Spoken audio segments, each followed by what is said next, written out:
The Israeli military released a video on Friday that it claimed to show troops operating in northern Gaza.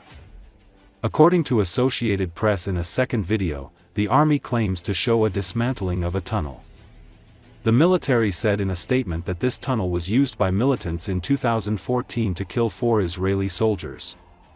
Gaza health authorities had announced that the number of Palestinians killed in the war has risen above 56,000. Experts say Israel's blockade and military campaign have driven the population to the brink of famine.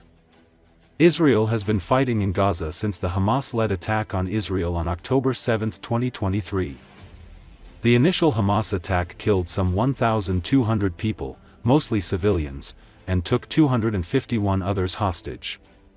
Some 50 hostages remain in captivity, at least 20 of whom are believed to still be alive.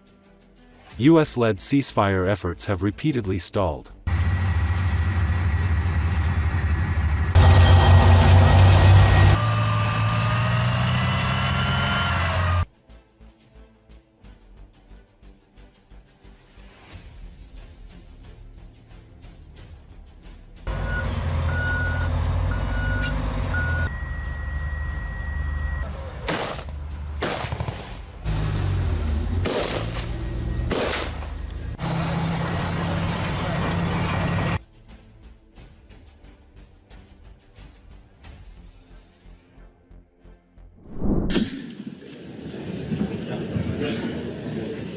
Ukrainian President Volodymyr Zelensky formally approved plans Wednesday to set up a new international court to prosecute senior Russian officials for the full-scale invasion of Ukraine.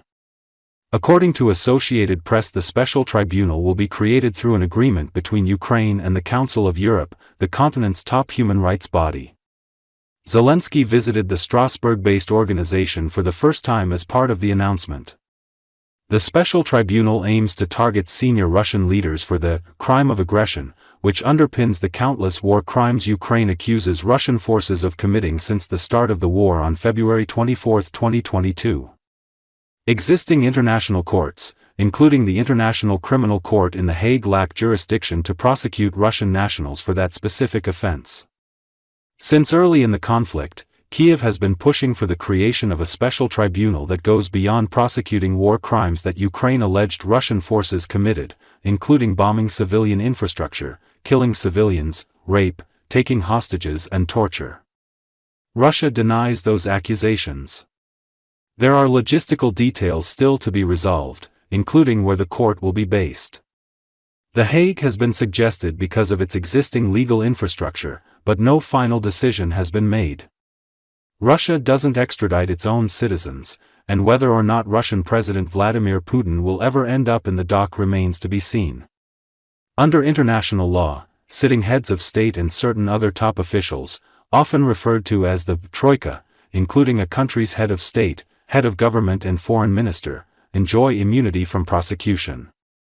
That means any potential indictment of Putin could only move forward if he leaves office. There is no statute of limitation on the crime of aggression. The institution will be funded by supporting countries known as the Core Group, including the Netherlands, Japan, and Canada. The United States backed the project under former President Joe Biden, but President Donald Trump's administration didn't support the initiative.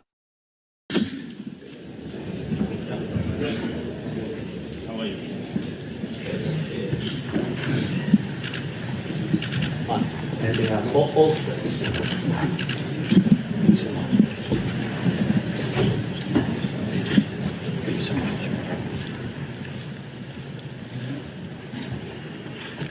Ladies and gentlemen, His Excellency Mr. Volodymyr Zelensky, President of Ukraine, and Mr. Alain Berset, Secretary General of the Council of Europe, will now sign the agreement between the Council of Europe and Ukraine on the establishment of the Special Tribunal for the crime of aggression against Ukraine.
Australia announced Thursday it will send military assets to Europe to assist Ukraine in its war against Russia. According to Associated Press, Defence Minister Richard Marles made the pledge at a NATO summit in The Hague, Netherlands, where member nations have also agreed to increase defence spending to 5% of GDP. Marles said a Royal Australian Air Force aircraft and 100 Australian Defence Force personnel will be sent to Poland in August to help guard the flow of military and humanitarian aid to Ukraine. We have been able to announce that we will be deploying an E-7 Wedgetail to Poland in August for a 3-month rotation which will help support Ukraine in its struggle and defiance against Russia, Marles told reporters on Thursday. Marles also announced that Australia is placing sanctions on 37 Russians and 7 Russian entities.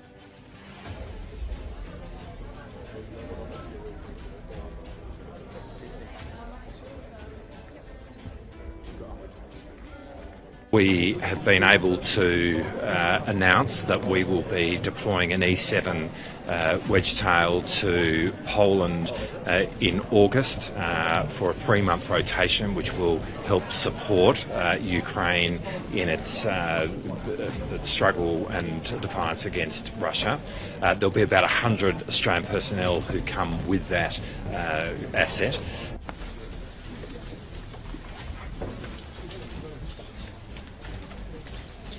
We've also announced more sanctions in relation to Russia, targeted financial and travel sanctions on 37 individuals and 7 entities, which go to areas of defence, energy, and finance and other critical sectors within the Russian economy.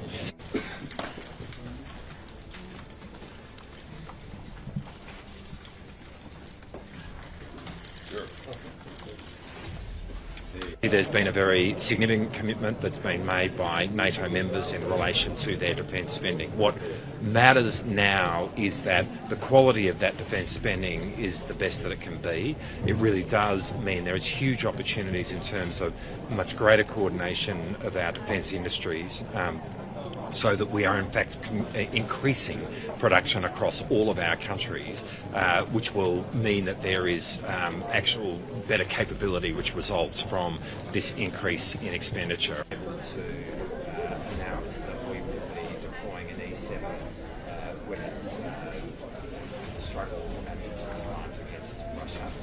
There'll be about 100 Australian personnel.